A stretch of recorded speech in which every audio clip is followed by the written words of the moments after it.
Miss Dragana CURCIC, you represent a new sector member of the development sector of the ITU. Your entity, Emisiona, Tehnika, Veze, has joined very recently.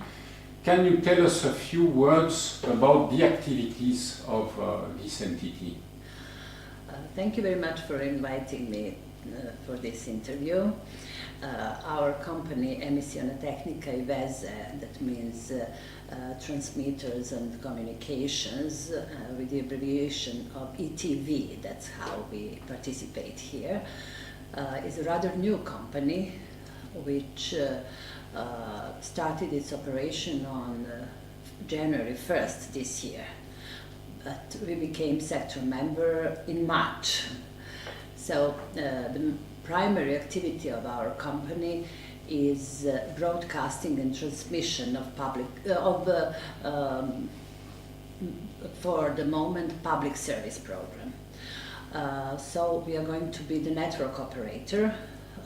We were established by transferring the people and the equipment that were used previously by our public service broadcaster.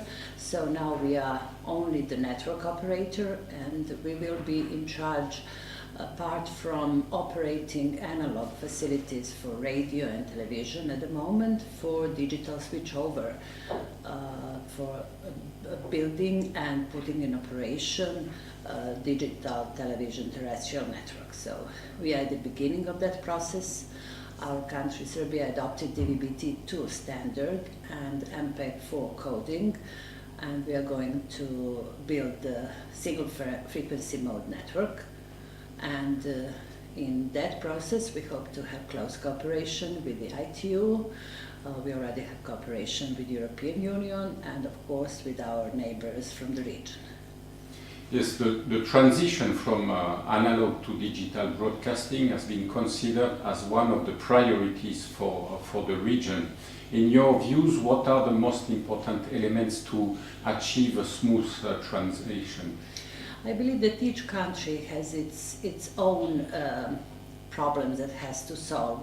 In our country, apart from just planning network and doing this very specific and challenging exercise in planning an SFM network and coordination of frequencies with our neighbors, we also have to rebuild our infrastructure to build the sites where the network, where the equipment will be installed. So that is another challenge that we will have to do as a country.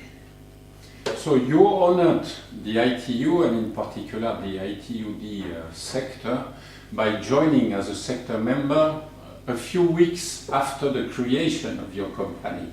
Yeah. So tell us, what are the reasons why you decided to become a member and how you can contribute to the ITU? It might look interesting that we joined ITU just a couple of months before we started operation, but we as the country have long history of the cooperation with ITU. This year we are celebrating 145 years since we became the member of the ITU.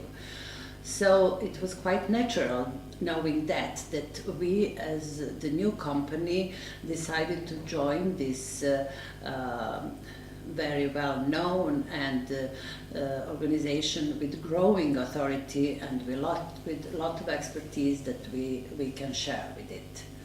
So we decided to join the ITU, hoping that we will benefit from that cooperation, but on the other side, we hope to give our contributions, our positive contribution, as our country did a lot in the past.